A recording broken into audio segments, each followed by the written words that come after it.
Thank you so much. Can you hear me okay? Yeah. My name is Tim Hibb, and I have a lot to say. I'll say it quickly, and then two questions. Yeah. One is, I just finished a 35-year career in Texas, commuting from Seattle to Texas, and I follow politics extensively, and I'm so proud, so pleased, and satisfied about your representation of us in Washington, D.C. I appreciate it.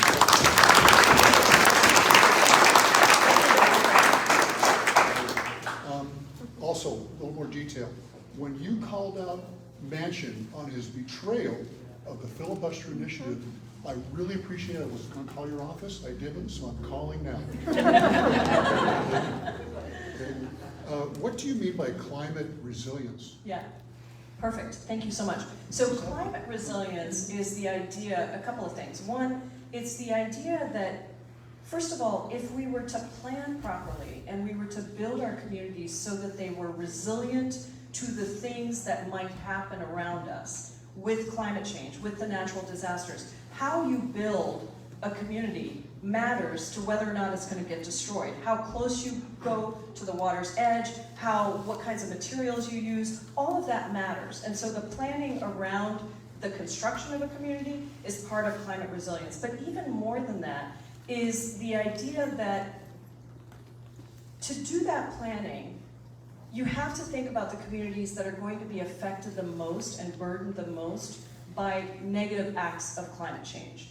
And often those are Black, brown, indigenous communities. They are poor communities that live close to places that have gone through this cycle after cycle after cycle. And yet those communities are left out of the planning, and they're also left out of the reconstruction. And often we don't build back better. We really don't. We build back the same, or maybe we build back worse. And so climate resilience is that whole process of being cognizant of what's coming, planning for the future to change what's coming, and also the actual engagement and process of bringing people to the table to bring about climate resilience. We're just going to Oh, if I may? Okay.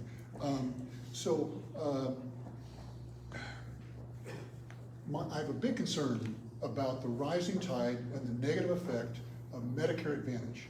If you would speak to that for a little bit.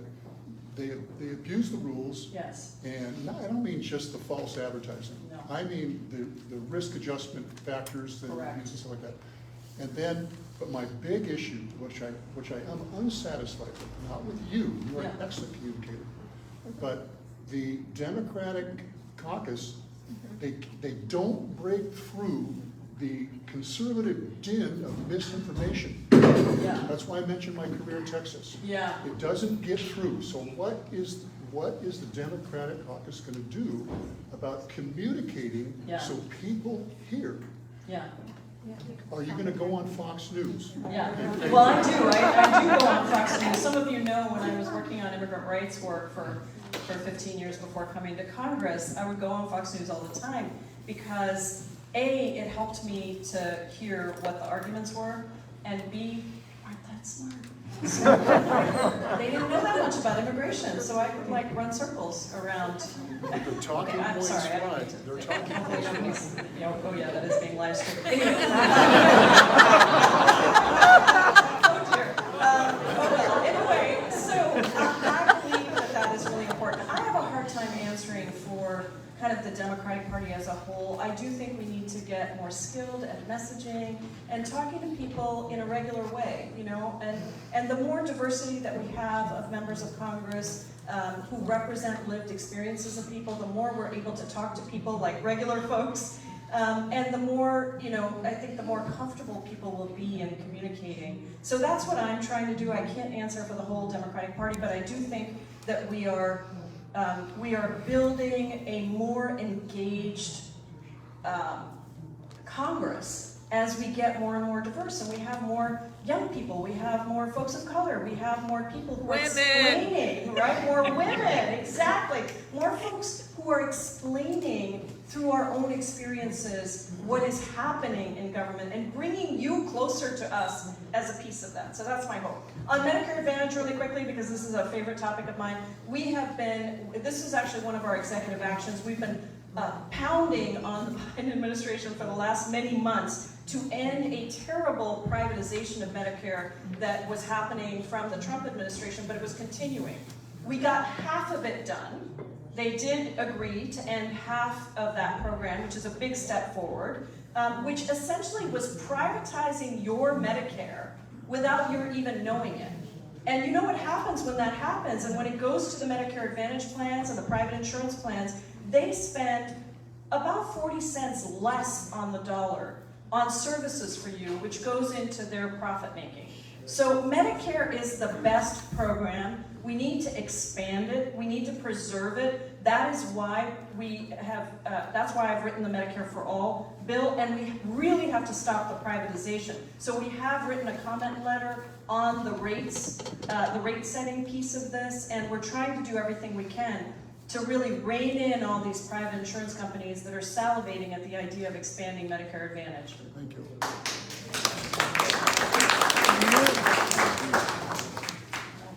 I appreciate your not being a squish, and communicating so positively. And I got through the mail from your office, this pamphlet on Build Back Better. And I've been hearing about Build Back Better for months. It was the clearest piece of information. I carried it around in my purse and showed it to all my friends, which actually got people interested in Build Back Better, because it was all just words by that time. So I just wanted to say your staff did a great job.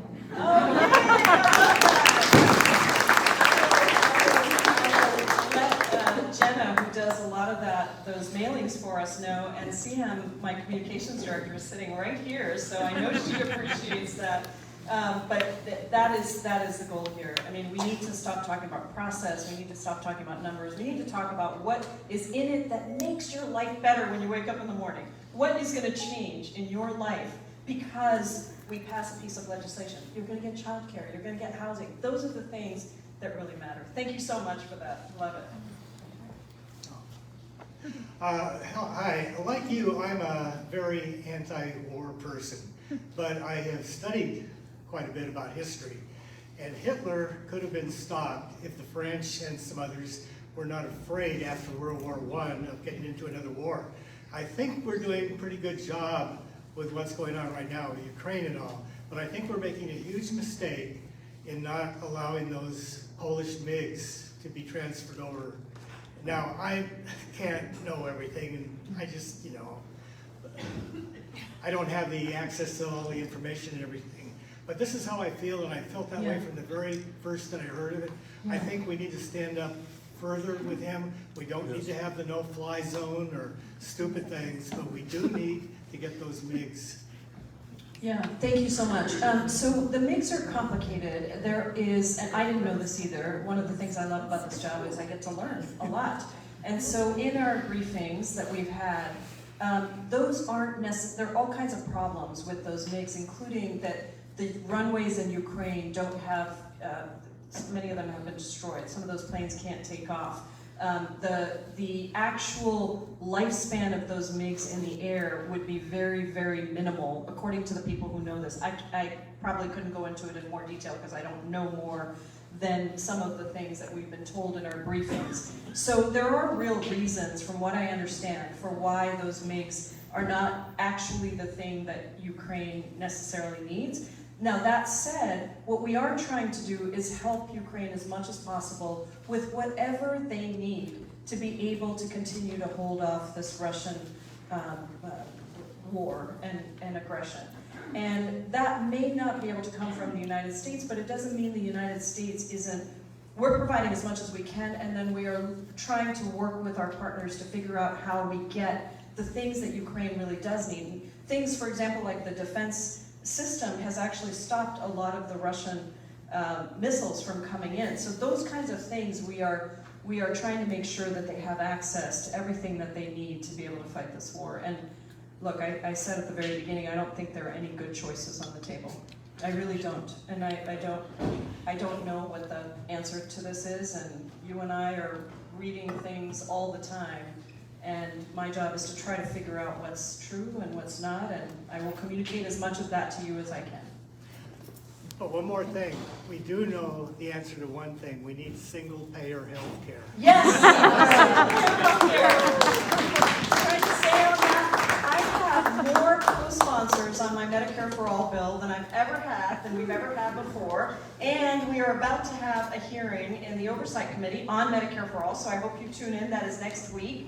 And you can go to our website, or one of our staff can let you know when that is. But we're continuing to do a whole bunch of work, and because we have seen what happened during COVID and how differently countries that had a single-payer healthcare system, a universal healthcare system, responded much better than how we have responded, where 27 million people got kicked off of their health care because they lost their jobs. What kind of a crazy system is that for the richest country in the world? My own personal opinion, of course.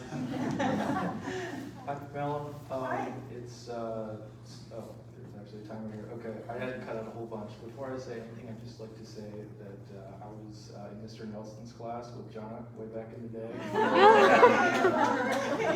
My fond memory I have is that when the rest of us in our free time were doing computer games and whatnot, John was writing a report about the Bhopal disaster. He's talking about my kiddo. It's a testament to your values and parenting, and I have a lot of admiration for you. I'm going to try and get this done quickly. I think that can't possibly count. I mean, that's my child.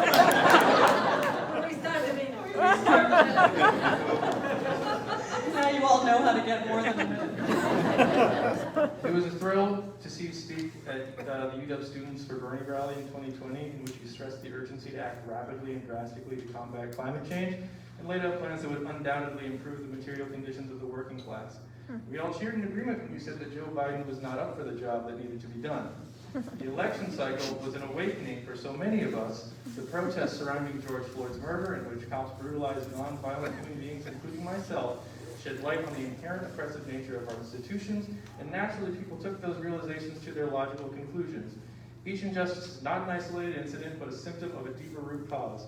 There's a reason the police and military are funded so much better than any other institution. It's the same reason there are people living on the streets when there are plenty of vacant homes, and the same reason a U.S.-owned company can negligently poison 500,000 people in Bhopal with impunity, and the same reason the climate is heating at an unprecedented rate that disproportionately will affect poor people of color, while we continue to burn fossil fuels and pretend it's going to be okay. Those are a few of the countless symptoms, and the disease is capitalism. Not crony capitalism, not unregulated capitalism, not laissez-faire capitalism, but capitalism, which is inherently and unavoidably exploitative. Capitalism, which is unequivocally incapable of solving climate change. I'm sorry. This is my partner, and maybe she can continue.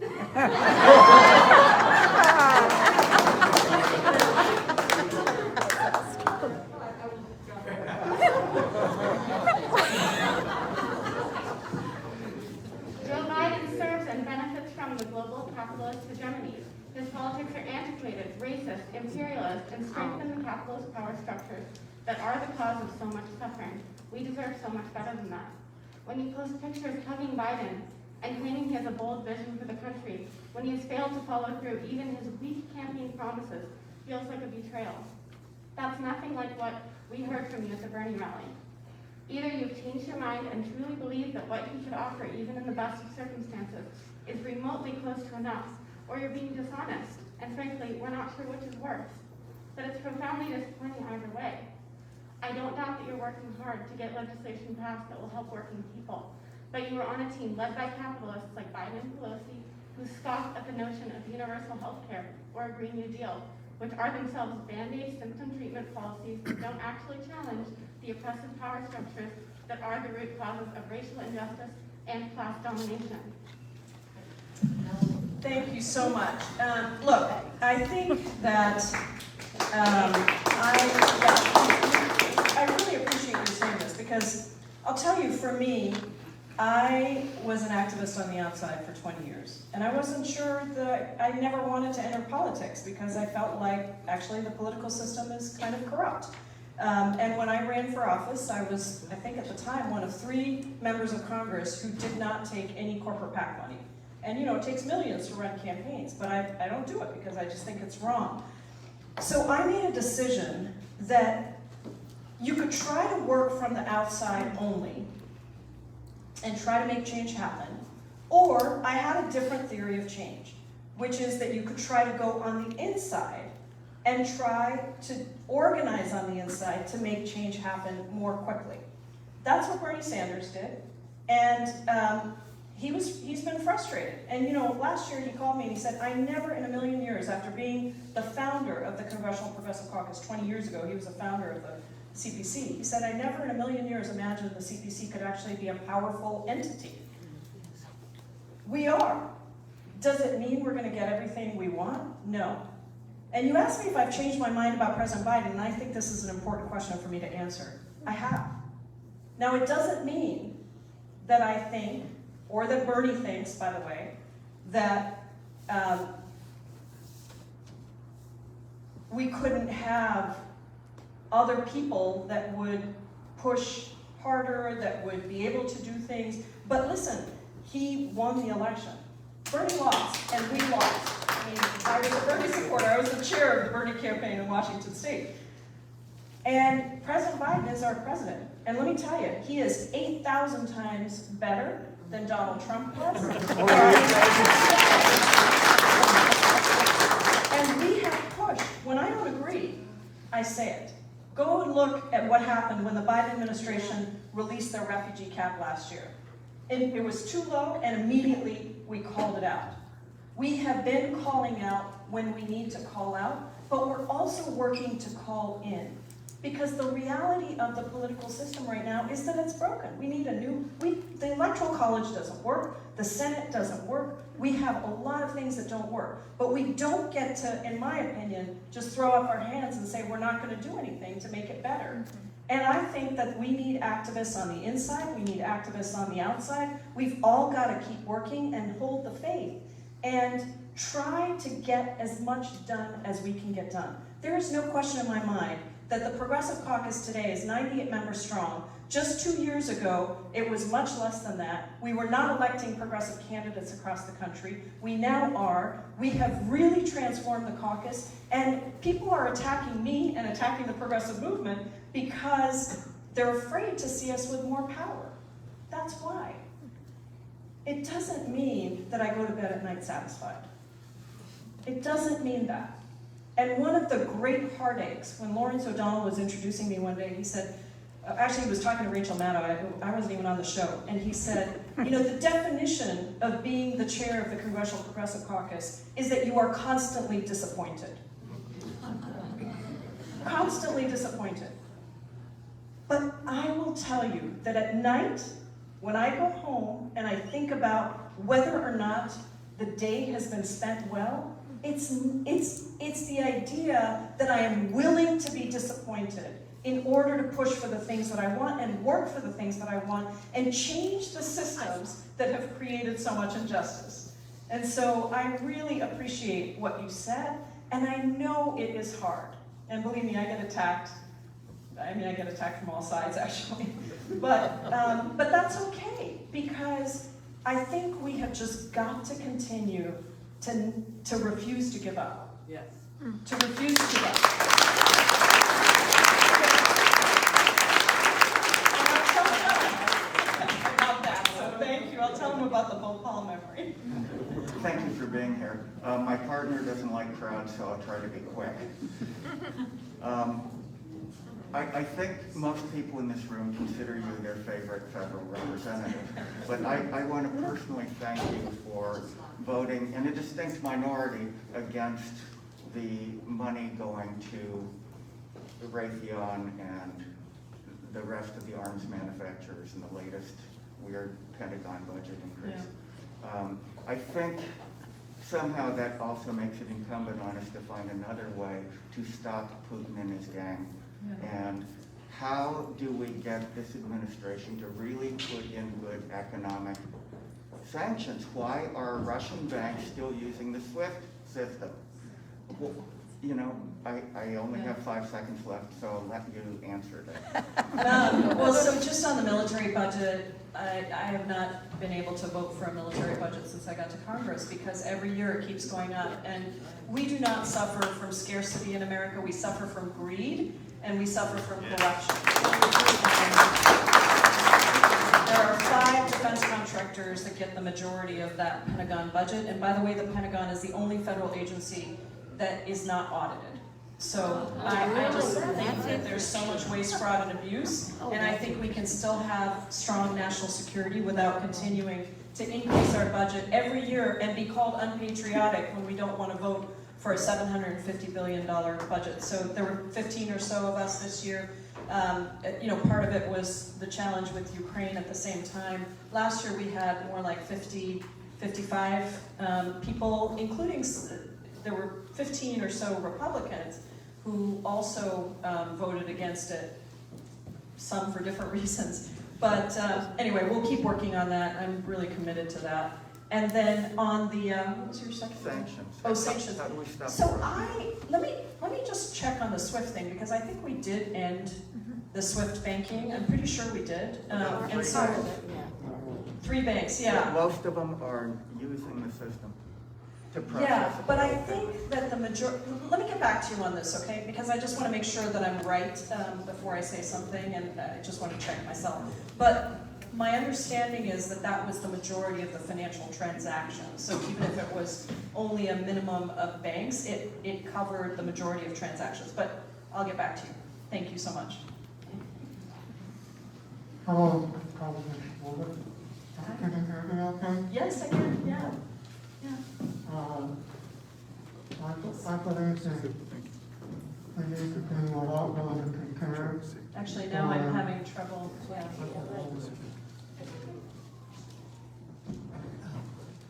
I don't speak that clearly normally. No, thank you so much, yeah. I believe we need to prepare better than we did for the last hit we got from this pandemic, and it may not be over yet. Yeah. And I've been working for the past couple of years trying to develop a protective base coverage Yeah. that would be more effective and rushable and low cost and comfortable and readable. And so I brought some samples. Oh, that's so I've been sweet. trying to reach you for a long time. Oh, So I was wondering if I could leave this with you, maybe as task person, yeah, to look it over. 5 minutes of time. yeah, sure. And that's about all. There's one gentleman though who made a comment about the beach in Poland. I was just thinking, in World War II, you know, we gave these old destroyers to Britain Yeah. on a lend-to-lease program. And it turned out to be pretty useful. I don't have to advocate for any kind of escalation though, but I was just thinking about it. Yeah. So if I can leave this. Yes, please do, yeah. I appreciate that very much. Thank you so much, thank you. Lovely to have a chance to hear you. Thank you very much. Thank you so much. My name's Amy, and I want to thank you for upholding most of the values that I uphold, because it actually allows me time to focus locally and not have to worry so much about what my representatives are doing in Congress. I want our democracy to survive long enough to accomplish all of the goals that you and I share, and it seems like we've relied on the president to abide by vague norms and expectations. As Judge Jackson wrote in one of her rulings, presidents are not kings, and yet the Justice Department is frustratingly reticent to hold the president accountable. Is it possible for Congress to redefine the Justice Department's responsibility to require them to investigate and indict presidents, sitting or otherwise, for criminal conduct, and make that investigation independent from the executive branch physically and financially while it is ongoing? Yeah, such an important question, and I serve on the Judiciary Committee, so I was part of the impeachment hearings that we did. Some of you may remember my questioning of Bill Barr, this is the work that the January 6th committee is also undertaking now, and you may have just seen some pretty explosive news about the the text between Mark Meadows and Justice Thomas's wife, Ginny Thomas. It's really stunning. And some of you may know also that I and I think 9 or 10 members of Congress have sued Donald Trump, the Proud Boys, and the Oath Keepers. So that suit is also making its way through court. Is that the one Eric Swalwell's on? No, that's a different one. Eric Swalwell has a different case, and then about 10 of us have this case as well. And we just Judge Mehta in the DC court just agreed to not dismiss the motion, essentially. And so it is proceeding. So what I've realized is that the framers contemplated a president abusing his or her power. They did contemplate that. But I don't think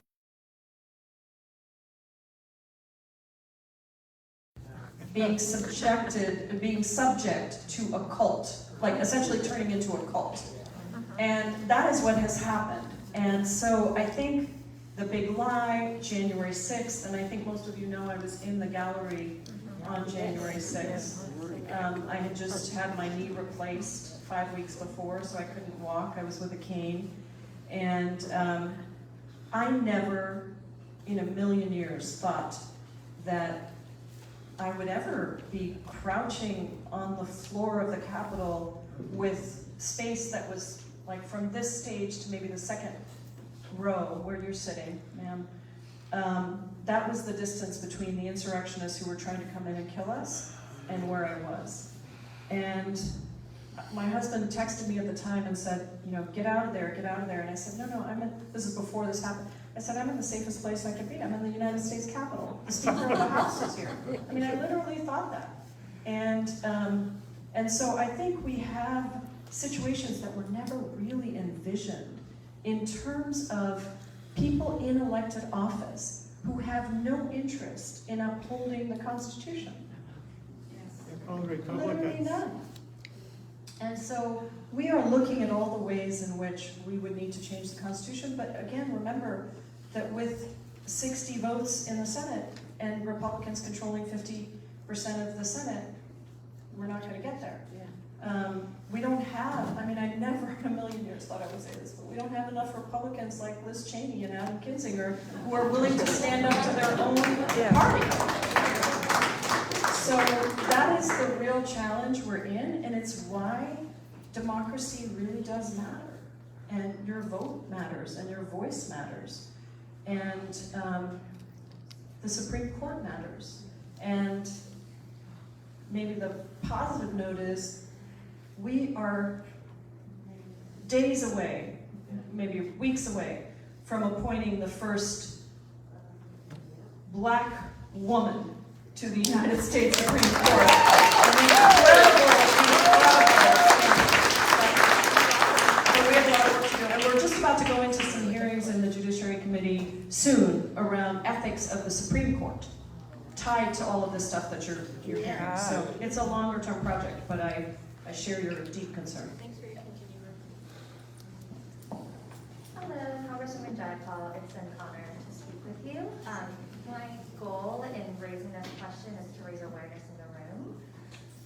There's a quote that I sit with of an East Asian woman saying, it's been exhausting going from being invisible to being a model minority to being fetishized and now attacked on the streets. So I just wanted to invite you to speak on the issue of targeted Asian violence. Yes. Is there something that you've done in your work that you can show to combat it, and just maybe what can we do as members of the community? Oh, that's so beautiful. I'm so glad you raised this because this is so important. You know, I am the first South Asian American woman ever elected to the House of Representatives, and a very, very proud AAPI. Thank you, by the way, for putting me there. But I got my start working after 9/11 when Sikh Americans, Muslim Americans, Arab Americans were being attacked post 9/11 with hate crimes. And the first Sikh American man who was murdered, the first person who was murdered after 9/11 was in Mesa, Arizona, a Sikh American man who was murdered. And as his murderer was walking away from the gas station where he was killed, Balbir Singh Sodhi, as his attacker was walking away, he was being taken away by the police, and he put his fist up in the air and he said, "I did this for America." He assumed that anybody with a turban was responsible for 9/11. And so we had a rash of hate crimes after 9/11. I haven't stopped working on it. In Congress, we have passed several hate crimes pieces of legislation that are about investing in people's awareness and understanding. And of course, after Georgia and the shootings in Georgia, and then Kansas a week later, Asian Americans being killed, and especially in Georgia, the shootings and the fetishization, I can't say that. I know, I really struggle with that word, but of Asian women that we have seen over and over again through the course of our history and through our immigration policies as well, is something that we have been trying to educate people about. So one of the things that's happened is there is finally a foundation that is funding AAPI organizations. We've really kind of been left behind. You know, a lot of polling never even includes Asian Americans. It always includes Latinos, it includes African Americans, but it does not include AAPIs. And so we have been working to try to help people understand who is an AAPI, what does that include, what are the challenges that the AAPI community faces, and to do that, some of the successful business people have finally decided to put some money in, but more importantly, we as members of Congress are continuing to raise it. We are continuing to pour resources into disaggregating data so that we can see what's happening to AAPI communities, and we're also just inspired by AAPIs who raise their voices and are organizing themselves around anti-hate efforts and also around democracy and showing what a huge part of our democracy AAPIs are. So thank you so much for raising that.